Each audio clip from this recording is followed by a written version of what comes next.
Hello, everyone, and welcome to the Path 11 podcast with your hosts, April and Mike. On today's show, we'll be interviewing Marla Frees, who is a well-known psychic medium. But before we get into her show, we would like to give you a word from one of our sponsors today. The sponsor for today's show is Jeff Finley of MakerMistaker.com.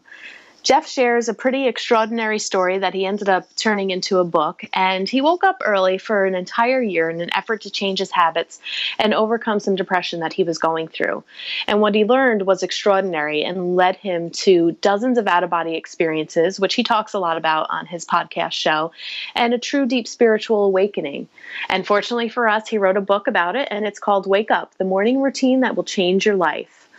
You can purchase his book at makermistaker.com/path, and the ebook edition is available for pay what you want, which I think is a really cool idea. He hasn't set a price to it, and you can get it for free if you want. He's perfectly fine with that, or you can pay what you think it's worth to you.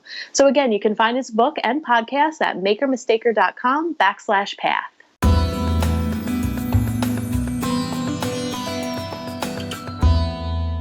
Today we're speaking to Marla Frees, who actually is connected to quite a few people that we know and have been on our show, and we finally made the connection to get her on. And she's a pretty well-known psychic medium. She's appeared on A&E, Bravo, History Channel, Sci-Fi, and TV Land. And she was also a co-host of the popular radio webcast Dreamland for UnknownCountry.com. She's interviewed so many people between 2007 to 2013, so many spiritual authors and well-known people like James Van Praagh, Dr. Brian Weiss. And part of her work and how she really kind of came into this work was through her intuition that emerged through her childhood trauma, and basically through that experience created her heightened sensitivities. She's an ongoing graduate of the Monroe Institute and has studied many of the programs there. She also trained in the methods of remote viewing used by the U.S. military remote viewers, and has also done some pro bono investigative consulting work with law enforcement agencies. A lot of her interviews, or all of her interviews that she's done on Dreamland, are archived, and you can head over there to UnknownCountry.com. And some of you may also be familiar with Marla, as she spent 25 years as a successful TV and stage personality as a former actress. Marla has honed her empathetic skills, accessing the depth of emotion and training her body to feel and listen to the messages from spirit. And Marla shares with us her extraordinary story of how she's used some of this information in tuning into that empathic nature through her acting skills, using her intuition to run groups and workshops and touch the lives of others. So we'd like to welcome her today to our show. Hey, Marla, how you doing this morning? April, I'm great, and thank you and Michael so much for inviting me. Oh, you're welcome. We're really excited to have you on here. I mean, your bio in itself could take up the entire hour of our show. That you have done so many things, between being on television, a former actress, a psychic medium on A&E, Bravo, and the History Channel, and Sci-Fi, and oh my God, some of the work that you're doing with law enforcement. We're not quite sure where to begin with you because you have a wealth of knowledge, and we also have shared friends like Tom Campbell and some people over at the Monroe Institute. But I'd really love people to hear a little bit about your story and how you kind of came into this world of work.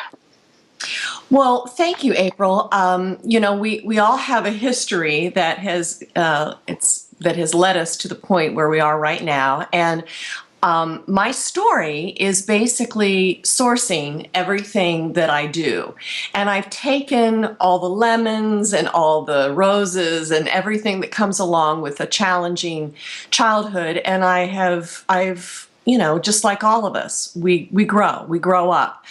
Tom Campbell, who is, of course, one of our friends, I've been working with him this year. We've done a couple of YouTube videos about trying to raise consciousness and blend the metaphysics with the physics and get people to understand that we as souls continually grow. And I came into this life. I believe I did choose my parents. I believe I even have memory of consciousness before I came into the womb. Actually, Brian Weiss, I'm sure you're familiar with Dr. Brian Weiss, but Yes. Brian Weiss's work has been so incredibly helpful for me in understanding the point of our soul recycling over and over again. And for whatever reason, I chose a family dynamic which was perfect for me. And I think that that's the whole point.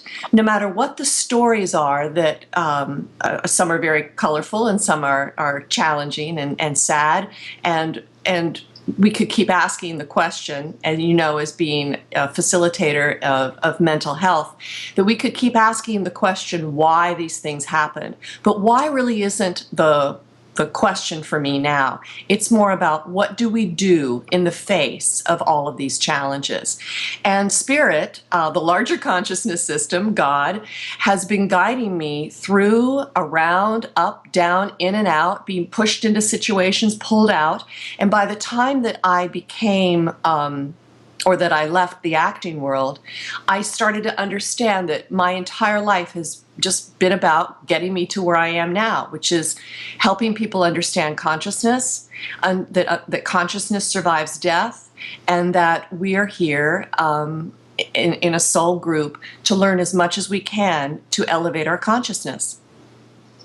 Yeah, now you really have done a ton of different things in your life, but what is your focus currently? What are you doing to help do that? Are you doing private sessions with people? Are you doing workshops? I know you have a YouTube channel. Oh, you know what, April? I am so excited. I just came back from being in Pennsylvania. I was in my hometown for a week, and I did small groups between 10 and 15 people, and it was extraordinary. Each group had its own sort of theme, and most of these people I didn't know, and then there would be some people in the group, and I'd look at them and I go, do I know you? And they said, yeah, you haven't seen me in 45 years. But being back in my hometown was so amazing. And then I did some work in Pittsburgh. But I want to bridge the work that I'm doing, because I call myself a transformational psychic medium. And you guys can help me out with that, because I'm really looking at the terminology of psychic and medium, because as Tom and I have discussed, the terminology psychic is old, it's antiquated, but the idea of being an empath, which I'm sure all of us are at some point in our lives, the sensitivities, there's really no better conversation, because I don't want to call myself an intuitive, because that's kind of lame in the sense of that's really psychic. So I'm still like crafting what it is that I do. Consciousness consultant, a coach, but in these sessions, I am communicating with the larger consciousness system, God, bringing information in for people about any aspect of their lives, as well as communicating with deceased loved ones. So that has been the focus. And of course, relegating this manuscript to the best possible person to help me get it out. Wonderful. Now, I know that you say that you're an ongoing graduate of the Monroe Institute, and we've interviewed quite a few people that have, taken some of the classes down there. William Buhlman's one of the teachers. We had Todd Akamasis come on and actually, discuss some like out-of-body experiences, and, just some other people that have gone there. And I know Mike and I, neither of us have actually taken a course yet. We should, and we both want to. But I'm just curious to know, just with your skills and like you were talking about with some of your intuition and your mediumship, how did you find those programs to help enhance your, I guess, knowing or ability to understand the consciousness system a little bit better? Well, how I got sort of like out of the acting world is I got gobsmacked by being stalked by someone. I had been highly psychic as a child, but I didn't even believe in talking to dead people. So when that all went down and my antennas blew out of my head, I had to seek assistance about communicating that I was hearing from the deceased loved ones of people. And I really sought help from every conceivable clergy, therapist, anyone who had been down that pike. And I found that the U.S. military psychic spies, the remote viewers, were really the most helpful to me. It was Lynn Buchanan who set me on a course of understanding this work. And then he is the one that started talking to me about the Monroe Institute, because he and, of course, a number of the remote viewers are the ones that went there to engage in altered states of consciousness without the use of drugs. And I had been interested in it for 15 years, and I waited until I was divorced, and then I was pushed to go. So, April, you asked about how the programs at Monroe can enhance abilities. I find that what Monroe is doing is it's bringing together an opportunity for the cohesiveness of like-minded people who are interested in expanding their consciousness. And what better than to be up in the Blue Ridge Mountains of Virginia, where it's absolutely gorgeous. The air is clear, it's fresh, it's beautiful grounds, and it is the history of a man, Bob Monroe, who has taken his heart and soul and the divine who's pushed him into radio, and then, of course, to develop this wonderful programming. It's taken all of this to create a structure, like a scaffolding, for those of us who are interested in expanding our consciousness. And I cannot recommend that place enough. Great. Now, with some of the remote viewing training that you did there, I also see that you work with law enforcement on a pro bono, basis, doing some investigative consulting work. And I'm sure some of our listeners would find that pretty interesting. I've never, personally myself, ever had the opportunity to speak to anyone like yourself that maybe has done some work with law enforcement, in trying to help people maybe solve some certain crimes or giving law enforcement information. I've only really seen that on TV. Like, does that really happen? And so if you could explain to us maybe how you use some of your skills and maybe how even some of your training has helped with that, and what is that work like? Oh, my pleasure. Well, first off, the first person that I trained in controlled remote viewing was Lynn Buchanan. And Lynn Buchanan was not at the Monroe Institute at that time. He had gone and taken some of the courses there, but I met him independently. I'd fly to Tempe, Arizona, or go down to a hotel down by the airport in Los Angeles. And then I managed to train with Paul Elder, who is a facilitator at Monroe, but I did that up in Vancouver. And of course, I've interviewed and talked with Joe McMonagle about numerous things around this. But some of the things that happened in the remote viewing situation with Lynn Buchanan was an ability that I still haven't gotten a hold of. It's map dowsing.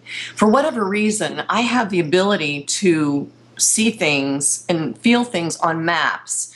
And I know that Joe McMonagle was really great with that because of his ability to do coordinates, altitude, longitude, all of that. That's not my skill, but for whatever reason, Lynn Buchanan and I had this really strong connection of being able to do this map dowsing. And the whole thing with law enforcement started, as I might have mentioned earlier, during a time when I was being stalked. And fear does a funny thing. It's the gift of fear. But working for law enforcement seriously came out of that strange anomaly of being frightened and going to North Hollywood Police at one point and picking up a photograph that was sitting on a desk when I was there to discuss the stalker who was, making my life sort of irritating.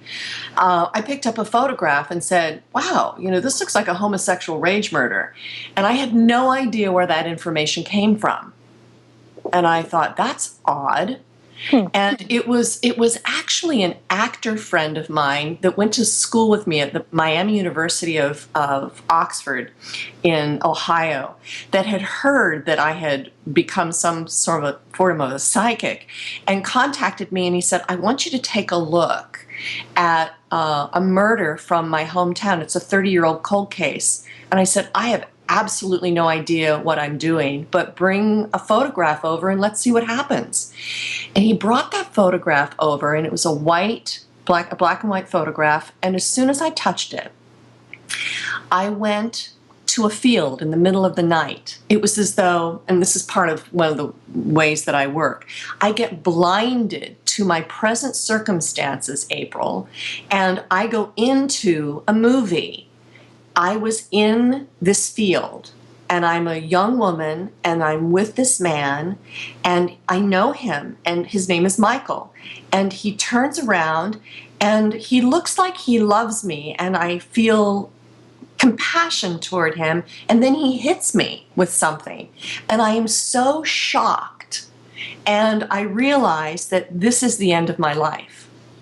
So at that moment, I was able to detail what the man looked like, what he was wearing, what happened, which corroborated some of the evidence 30 years earlier.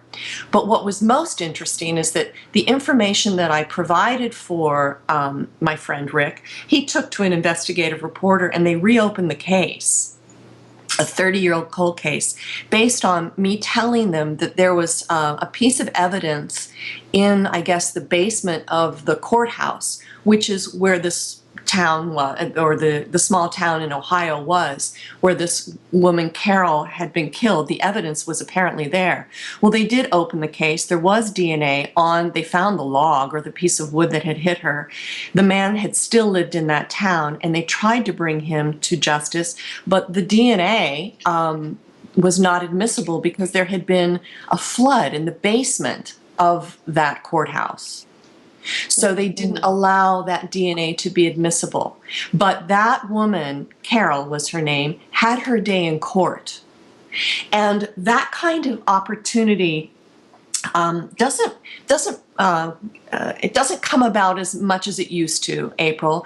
Those cases, it's become really challenging working with law enforcement because it is usually an anonymous situation. This is not about me gaining any kind of notoriety. I mean, I can't talk about half the cases that I've worked on, but I never try and solve the case. I just try and provide a different form of sight for the investigators and the detectives so that they can possibly see something or think about something to help them in their investigation.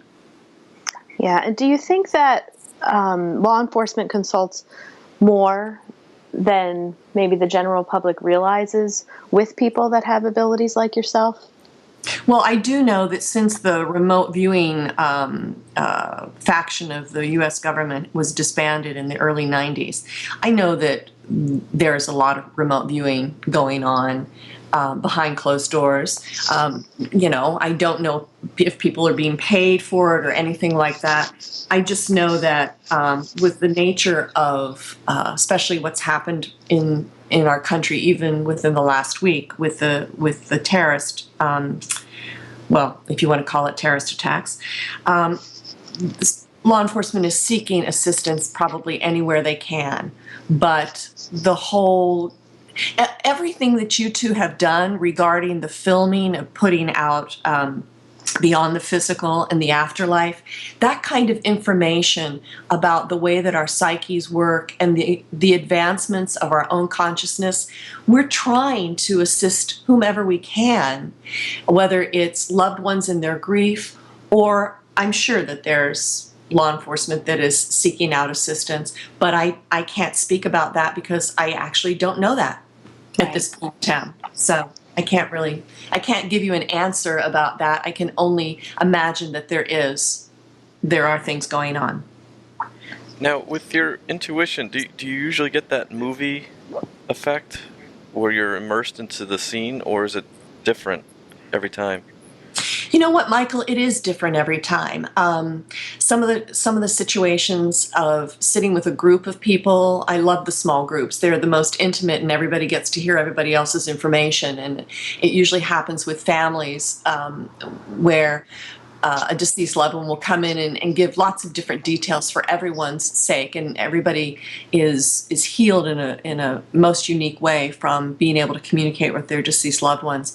But I am often shown things from the deceased perspective, and I must stand up and either act it out, like here's the table, here's where the door was, here's where the sink was. When I was back in Pennsylvania, there was a loved one who was trying to give a specific piece of information regarding a gas leak in a house to, one of the living people sitting in the group. And I stood up and I said, okay, here's the sink, and back here, right behind me, it looks like there's a big X, and they're telling me this is where the gas leak is. And she said, well, right behind the sink is the stove. And I said, okay, so they're showing me go down a few steps, and right behind the stove is where the gas leak is. So that's something that I had to either draw out, stand up, walk around, show the person that's in front of me. And I had to do that, or I could not go on with the communication. It's as though it becomes the site. Sometimes it's pictures, but it usually is movies in that way, Michael. Now, do you think, are you pulling the information, or is the information being pushed to you? Well, Tom Campbell and I have had this conversation because it's different for me. We have to look at what my background is. My sensory perception from some of the mental and physical abusive nature that I had as a child got really heightened. What I did with that is I had to express that somehow in the healthiest way, and I guess it's the way it was supposed to go, but I put myself on stage. I became an actress to express and express. Those are my pathways of that I have developed. It's in the listening, it's in the feeling, it's in the sensory perception. Some of the acting techniques that you learn when you're working as an actress are sensory perceptions. What does it feel like, or what does it taste like when you taste that lemon?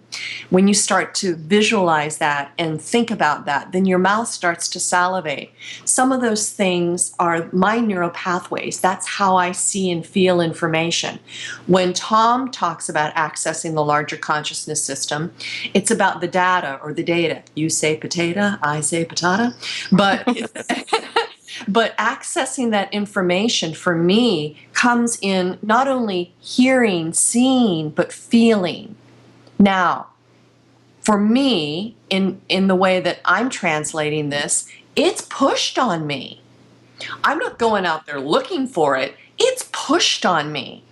And sometimes the information has a need behind it. Like when a deceased loved one wants to make a communication and apologize.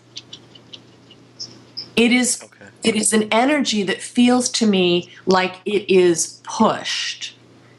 And I go through various, times where it feels that it starts at 6 o'clock in the morning, or it starts an hour before the person shows up.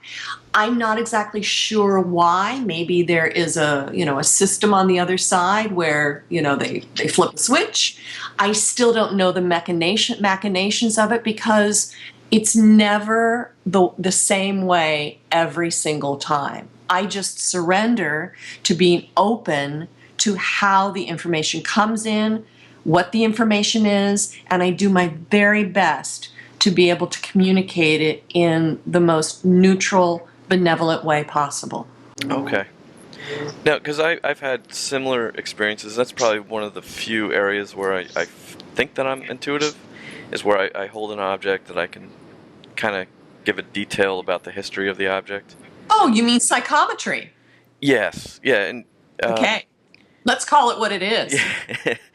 I'm just not, fluent with the vocabulary with that. But, and it's almost like I feel like when I do it, and I haven't done it enough to know if I'm actually really good at it, but when I have done it, it's more like I'm kind of looking into like a microscope, and I see like an image, and like anything that's ever been connected with that object, I kind of see like within like maybe a second or so.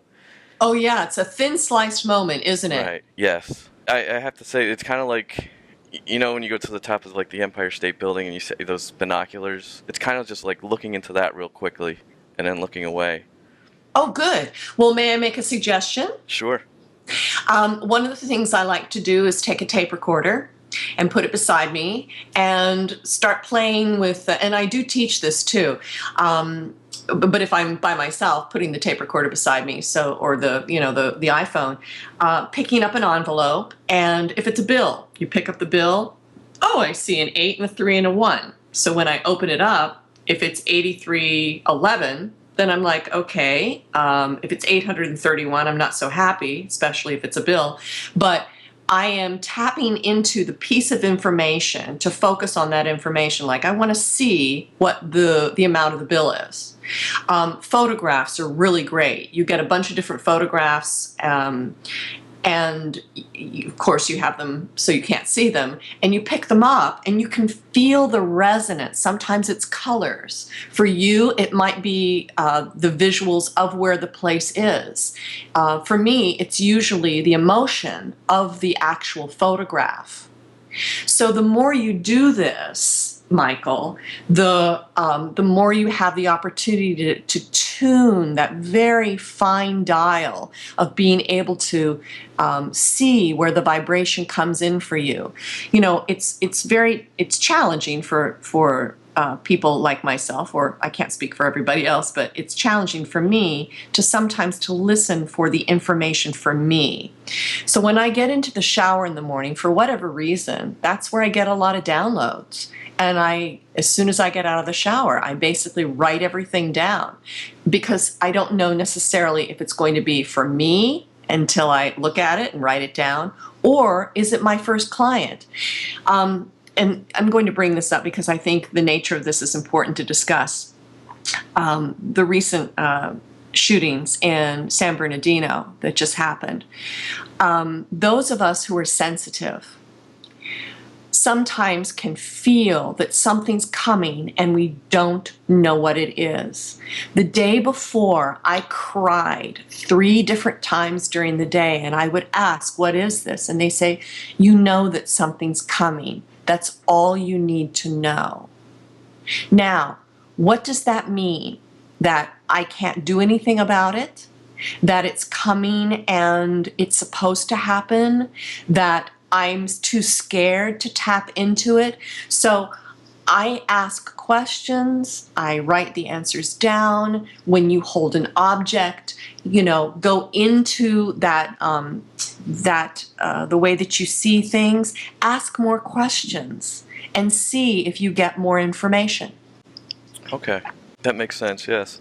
Yeah, I remember I had my first experience like that. This was in my 20s, and I was taking some non-credit courses over at one of the local high schools in Saratoga, and it was developing your intuition. And the teacher basically did exactly what you said. There were pictures that they put in envelopes, and they were passing them around, and you just had to use, your intuition, whatever feeling you got.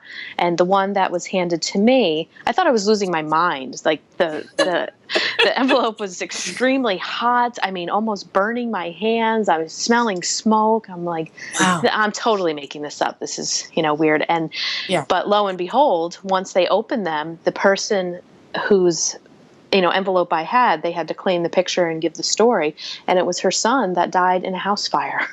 Perfect. So, and that was great confirmation for me, because I didn't know what the heck I was doing, but I was interested in some of this work. And then to actually get a real hit when you think you're crazy and making it up in your head was pretty cool. So, I've had an experience like that as well. Well, excellent. And here's my question to you. Why did you not continue to explore that? Well, I have. Okay, good. So let's hear more. I know this is about to be about me, but I love to turn the tables and interview you. So tell me another experience that would be helpful to our listeners. Oh, geez. I don't know. I've had many. I mean, that was really the beginning of some of my work into, doing energy work. And from there it led to, well, what can I learn about Reiki and, working within the body and, healing people and things of that sort. So I do that. On a regular basis. So, and I know that you probably do like to interview people, because you were also a radio host on Dreamland, and you interviewed tons of guests, so that comes naturally to you as well. What did you say? What did you say? I interviewed who? What? Tons. You've interviewed tons of guests on the show Yeah. Dreamland. Yeah.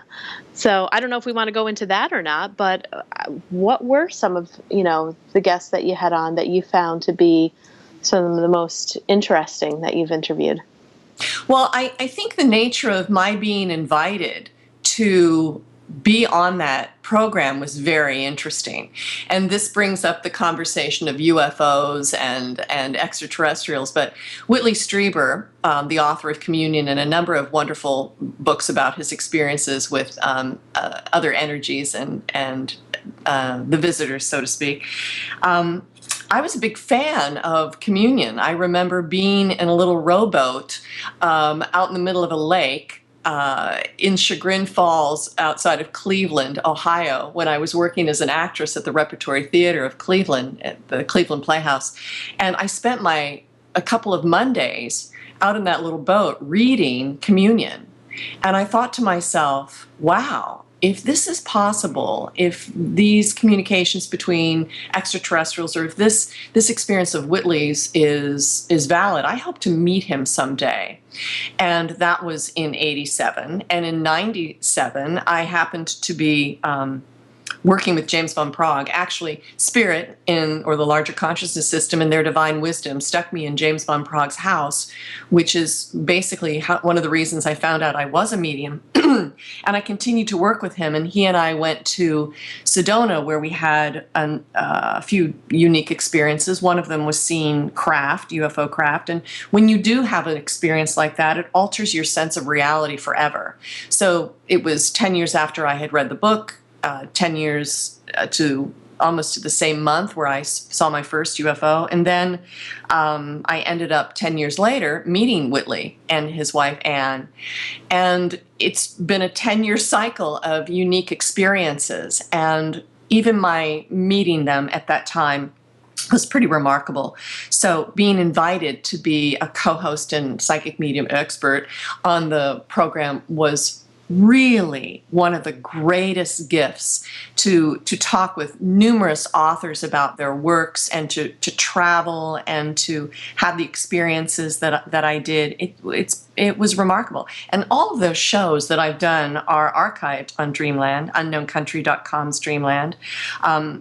The first one that I did was with Dick Sutphin, who is a past life regressioner, and we had some very interesting experiences. And my last program, or the last three programs, was Brian Weiss, Eben Alexander, and Claire Henry, who did this incredible art book of angels. So, and of course, Tom Campbell is my favorites too. So it's one of the greatest blessings I ever had to be able to do that program. Yeah, I have a kind of an indirect, it's not really a connection, but I realized, well, somebody told me that actually I didn't live that far from Whitley when he was in New York. This is back in the 90s. This is, I think, when he was writing Communion. Yes. He was living in, I was told, I don't know how true this is, that he was living in Accord, New York, which is like 15 minutes away from me. And I actually found that out by when I was witnessing a UFO. What? Wait. You were witnessing the UFO and you got to download, Whitley lived near you. Is that what happened? No. How did this happen? Ooh, this is a good story. Yeah, actually, it is a kind of interesting story. I don't know if I've told this on the show before, but back in 85, I believe it was 85, my father and I saw a UFO flying over our house. And it was I know there's pictures out there of it. It's the V-shape UFO. And it was that week that we saw it, there was all these sightings along the Hudson River between Kingston, New York, and Westchester. So years go by. This is 92 now, 93. Yeah, it was the summer of 93, and I saw it again. It was flying. This time it was earlier in the night. It was probably about 9 o'clock this time. And it's actually flying over the center of Kingston. And, of course, it was just like what you'd see in the movies with the UFO. And it was pretty low to the ground, too. not close enough where we could see detail, but we were guessing that it was probably about the size of a football field Yeah. above us. And it was going over the center road of town. And of course, all the cars on the street were just pulling over, and people were getting out and just watching it. It was just something like you'd see in like a Steven Spielberg movie. So it was a mass sighting then. Yeah, it was yeah, and it just cars just screeching to a halt, pulling off to the sides, because it actually started picking up speed now. So I got in the car, and we noticed that there was a person behind us, and we kind of almost like we were chasing each other, but we weren't. We were actually both chasing the UFO, and we chased it to another town not far from Kingston, which is Port Ewan. And we get out, and of course Port Ewan overlooks the Hudson a little bit, so we got out on this hill and we're watching it just go up the Hudson River. The person I was with was my wife. We weren't married at the time, but we were together, and the person that was with us happened to be her cousin that she only met. It's a distant cousin, but she only met like twice before when she was younger. And we just happened to be talking. We, say, "Oh, how you doing?" That kind of thing, watching this UFO go by. And I said, "Oh, I saw the same UFO back in, 85 or whatever it was." And of course, her cousin, my wife's cousin, said, "Oh yeah, well, that was around the time Whitley Strieber saw his UFO, or was abducted or something." And I said, "Who was that?" I didn't even know who it was at the time. And he said, "Oh yeah, Whitley Strieber, he's a big UFO guy. He wrote the book Communion. I think Communion had just come out like the year before." 87. 87. Oh, okay. So it's a couple year difference. Yeah. And and I remember seeing the cover because it had that really cool looking alien on the front. And I was like, "Oh yeah, I know the book. I just never read it. I never knew who he was." And he goes, "Oh yeah, he lives in Accord, or he lived in Accord, because I think he moved right after the book came out." And so that's my connection to Whitley Strieber. The Phoenix Lights sounds an awful lot like the same kind of mass sighting with a triangle shape. Are you familiar with that, Michael? Have you? Okay, Yep. the Phoenix Lights. And the Phoenix Lights movie that Lynn Ketai developed is very interesting to listen to the various people who had an experience around it. But it's still, it still has a huge life. I do believe that these sort of experiences of sightings, whether it be a mass sighting or a few of us like we were out in the middle of a ranch outside of Sedona in the cold of November when I was with James Van Prague, we were supposed to see what we were supposed to see. So it affects us on whatever level. We talk about the radio frequencies that we can't see, the cell phone frequencies that we can't see, the telepathy, the amazing ability that we all have to be able to think of each other, in various parts of the world and connect to each other with just the speed of thought, let alone the incredible things that are even mentioned in your film Beyond the Physical when we're talking about the ability to go out into the cosmos and have dialogue with other energies. These things are all possible. Getting away from our own ego, getting away from our belief systems, to open up our hearts and minds to these possibilities has to happen on a very personal level. I don't know whether you all have seen the couple of YouTubes that Tom and I have done together, but this is exactly what we keep repeating. You really don't grasp these things until you have a personal experience. Just like each one of you, our listeners too, you have to have an experience that shifts your perception of your reality. Whether it's holding a photograph or holding an envelope that has a picture of someone who died in a fire, whether it's going out and seeing a UFO. We all have to have a personal experience in order to shift our perception. And I think that that's the bottom line of why we're even doing what we're all doing. Yeah, another side connection too to the Phoenix Lights. One of my uncles out in Arizona was one of the witnesses to that, and he created one of the drawings that appeared in USA Today. About that? Yeah, about the Phoenix Lights. Yeah.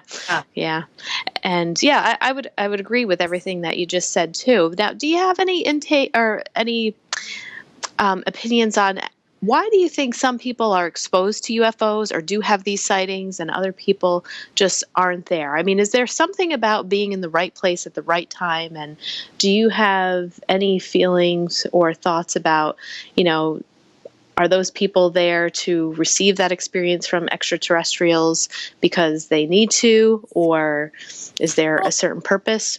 Good question. I think there's a purpose in all of it. How does it come about? Well, as you know, I've been talking with Tom about this, the larger consciousness system, interfacing with that system, whether you want to call it the LCS or God or the divine or the universe. It's like we are in this.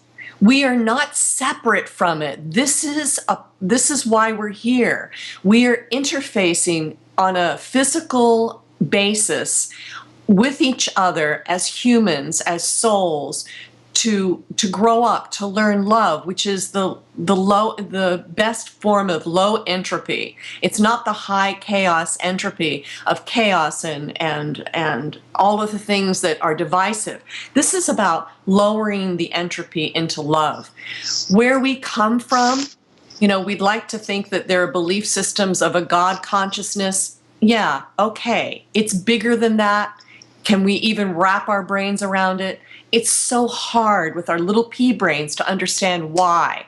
What is this all about? There's a little film out there called The Adjustment Bureau that I think is kind of a really great way of showing the idea of a consciousness that is trying to assist us, even though it is, of course, a movie from Hollywood that basically shows an idea of working with a consciousness in sort of a humorous but also threatening kind of way, where we're being manipulated or we're being guided. There's something benevolent about this larger consciousness system. So if we as souls coming in as an acorn with all of this possibility have it in our DNA, have it in our soul's journey to expand and grow, and if we learn from the terrible experience that we just had, or we grow in empathy because someone that we loved just suffered a loss, and we keep growing, that pulls a frequency in to help us grow even more. Are we ready for disclosure? Are we ready to understand that we come from a star system, and that all of the beings here that have come here to teach us are part of that larger consciousness system when we keep killing them off? Are we ready for that? So in answer to your question, it's the intent of our soul to grow. If we are blinded, if we want to stay blind, if we want to live in cognitive dissonance, if we're in fear, if we're in ego, we are going to be stubborn and we're going to resist. And I'm telling you, we all know what we resist continues to persist. So here we are. This is kind of I'm giving you a mishmash of an answer to your question, but it's basically we get what we ask for. It might not be what we want, but it's what we need. So whether it is an illness that helps us understand health more, whether it is picking up an envelope and being able to read the number of the bill, whether it is oddly enough, understanding that consciousness survives death, and there are messages from our deceased loved ones on an ongoing basis, whether it is another form of reaching out into the stars and being in touch with a consciousness or a communication system that wants to give us more information. We pull to us what we need. So what I want right now might not be what's best for me, but the larger consciousness system on some divine way knows that, yeah, Marla can have this right now. She's really, not as though it's a punishment or a reward. It literally is an exchange of energy. Does that make sense to you guys? I mean, am I being clear? Yep. So and prayer, I love talking about the intention of prayer. If our souls have an intention inside of us that is resonating with love, then our prayers resonate to pull that to us. It's kind of like anything. If we resonate hate, we propagate hate. And we keep propagating hate until our consciousness realizes that that is not the truth. That is not really who we are. You know, the separation of all these different belief systems, if it continues to separate us and be divisive, it is the complete opposite to what the nature of consciousness is, which is cohesion and unity. It's the whole idea that Tom has been talking about through, you know, his book My Big Toe, and other people who are aware of this consciousness idea, that entropy, high entropy, and the disassociation of molecules that are not unified is chaos. And the unity of love and dropping down into low entropy and making something cohesive, which is about love and compassion, is truly the only way that we can as humans survive. So I didn't mean to get so, you know, to extrapolate into that as I just did, but that's kind of the point, right? Right. Yeah, and I would think too, you know, like with all the stuff that's going on in the world today, you know, that people, you know, are very reactive, they get very upset about it, but, you know, to me it also feels like it's a part of exactly what you were saying. It's giving a large part of the consciousness system an opportunity to grow in love and empathy. Kind of need that contrast in some regards. Yeah, in order to see, you know, how stupid it is. Right. I think it was one of the hostage negotiators or a key guy. I think his name's Brian, but don't quote me on that. But he's basically saying, you know, as a behavioral, you know, psychologist, the nature of hate and radical behavior is the hate is inside of you. If you have that propensity of fear, of ego, of anger, you are going to find a system to support that. It's an ideology. Oh, let's get behind, white supremacy, or let's get behind fundamentalist Christian, or let's get behind this or that. The propagation is we're right, you're wrong. The divisiveness, pitting one against the other, and utilizing the false sense that there's a God source that is supporting this ideology. And it's basically going to kill you. It's going to kill a bunch of other people and you. And that's the fundamental fear factor around this. But this guy was basically saying, you know, when you have the nature of either mental illness or fear, you are going to find something to support that, and you're going to link with it. And when you link with it, that becomes, you know, the powder keg, because it's a false sense of power. And usually it's annihilation for other people as well as yourself. And then we get to recycle again. So I'd like to ask both of you how you feel about the idea that, you know, we're here. What's your consciousness around the idea of, you know, we die, we come back? I'm curious about what you guys think. I definitely think, you know, we pass on from this physical reality. We're kind of drop back into, you know, an ocean of consciousness, and then we get the choice to come back and either fix what we didn't get to fix the last time, or, you know, learn something new, kind of thing. I definitely think there is something like that. I don't know if I know how to verbalize it in a proper way that would make much more sense than that. I don't know if that's clear, but I would agree too. I mean, I think when, you know, you and I, we recently sat down and we were re-interviewing some people to get our third film together. You know, this was kind of some of the topics that we were talking to people about. And, you know, of course, Tom has, you know, a very interesting way in describing it.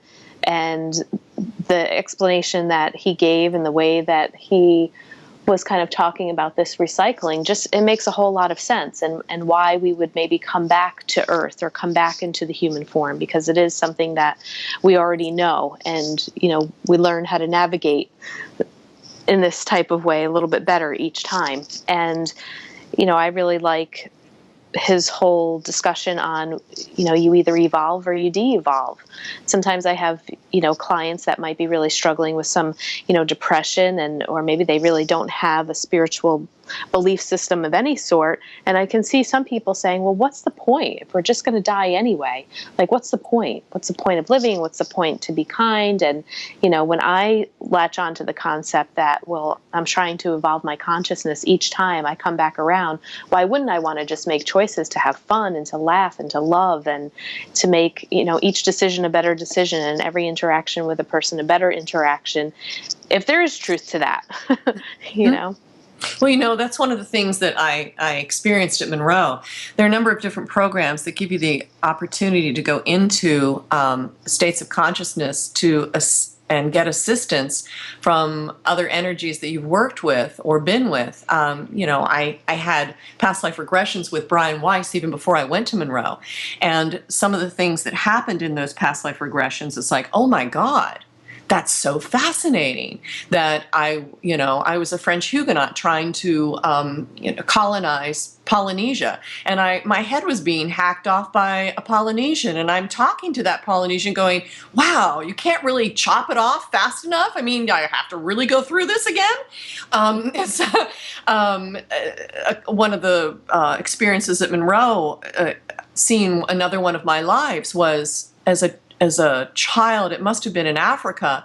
I couldn't have been more than 5 or 6 years old, and I knew I was dying. I was starving. My belly was distended, and as soon as the sun was going to come around the corner, I knew that it would be my last breath. But I remembered the hand coming down and giving me milk or feed in order for me to have sustenance, and I kept asking while I was even in this experience, why am I going through this? And the answer was to understand the suffering of humanity. I get emotional when I think about all the things that we have gone through. I'm 57, all the things that I've gone through in my life that have made me who I am. My mother, the challenging mother I had, was my greatest teacher. She was a constant source of me trying to understand and navigate what she was doing, which was it was an incredible place for me to understand how to survive. That's what we're trying to do constantly, is just survive the experience of being human. But what we learn and what we do in the nature of our own humanity and the humanity of others. And I think that's the nature of viewing or having the experience of seeing our past lives. Every one that I had gone through, I had one in World War II. It was in one of the camps, and I write about this in my book, where my arm was opened up by a doctor, and I was a dark-haired girl. I assume I was Jewish. I don't know, but I was in this concentration camp. And I remember the doctor saying to me, I'm going to give you something that's either going to make you very sick or kill you. And I kept saying to him, don't you understand? You are me. I am you. We are the same. We are the same. And I am not going to hate you, because I understand that whatever I'm learning is something that you too will have to learn in the process of your passing. And I could feel my soul leaving the body saying, don't you understand? I am you, you are me. And I think that must be the moment in certain people's lives, especially I've heard soldiers talk about this, when they are looking into the eyes of their enemy, and they see the soul. There's an instance of, why am I doing this? You are a brother, but I am just trying to survive. And must I take your life in order to survive? Or must my life surrender in order for consciousness to survive? Yeah, and I think, in experiences like that, for people, like yourself, in the way that you're describing, to be able to tap into that experience and actually feel that, and that concept of we really are one, is really a gift. It's a kind of a blessing. Not everyone is able to grasp that concept, or to feel it, or to see it, or to have that experience and really truly understand and grasp that concept of what that means. Well, April, it takes loss. Loss is a door of it's a door into a world of transformation. Whether it's the loss of wealth, or the loss of health. When you lose health, you get pretty scared. Anytime you get sick, there's a part of you that gets scared about your own mortality. But when you love, which is the essence of humanity, I mean, anybody who blows themselves up for an ideology, okay, they love a God. They love the idea that they have, or the idea that they are going to be martyred. There's something in their consciousness that they love more than themselves. They don't understand what that is, but it's the essence of love. And when you are threatened with something that you love being lost, you fight. And it is in loss. It's the only thing that is the game changer. And maybe the system, this larger consciousness system, is giving us the opportunity over and over again to see that this is the folly of humanity. Absolutely. How much do we have to lose personally? Sorry, I'm getting emotional. But how much do we have to lose in order to understand that this is what we're here for? Good question. Yeah. Do as in being in love and service, I try and provide a service, just as we all do, as the nature of facilitators, to try and build a bridge between our fears and the peace that passes all understanding. Sometimes the information that I'm given is so specific for someone to do something, go to see go to a different doctor. And I can't make anybody do anything. I can just provide the information. It is up to that person whether they choose to do something about it or not. But as you are a facilitator and helping someone and telling them and giving them support, that's what we're here to do, right? Exactly. And I think that you two, in the films that you have created with the afterlife and beyond the physical, you've created an opportunity for people to see, hear, and feel different by the information of these very gifted and smart people that you have, invited to be in this conversation. And I want to thank you for putting that out there. Yeah, and thank you. It was so nice to finally connect with you through our connections. Yes. And have a chance to eventually sit down and talk for a little bit. So thank you so much for being on our show. And would you like to let people know a little bit more about your book or where they can find your information? Well, the book's not out yet. I'm still looking for the right either publisher or situation to have it published. I do want to thank you and Michael and Garrick and, of course, all of the people that I have worked with in the last year who've continued to, support this conversation. And the reason that I say this last year is because I really do feel that the work that Tom and Laurie Houston and Hillary Ramo and myself have done in these teleconferences has been quite extraordinary. And I encourage people to look at those YouTube videos. And my website is marlafrees.com, which is pretty simple. I continue to work with people privately over the phone and in group situations. And I do go and have people host events for me in other cities. So that's what I'm continuing to do. I'm going to take the holiday to focus on the manuscript and make sure I find the right home for it. And I trust that I will. But I love this conversation and I welcome this opportunity, you guys. So thank you so very much. Thanks, Marla. If you'd like more information about our films or to purchase our DVDs, you can head on over to our website at thepastseries.com. They're also available to purchase on amazon.com. Our films are also streaming online at vimeo.com, gaiamtv.com, and iTunes. If you have a show suggestion or would like us to interview someone specifically, please feel free to shoot us an email at info@thepastseries.com or send us a tweet at thepastseries. Please rate and review us in iTunes and subscribe. We hope you enjoyed the show.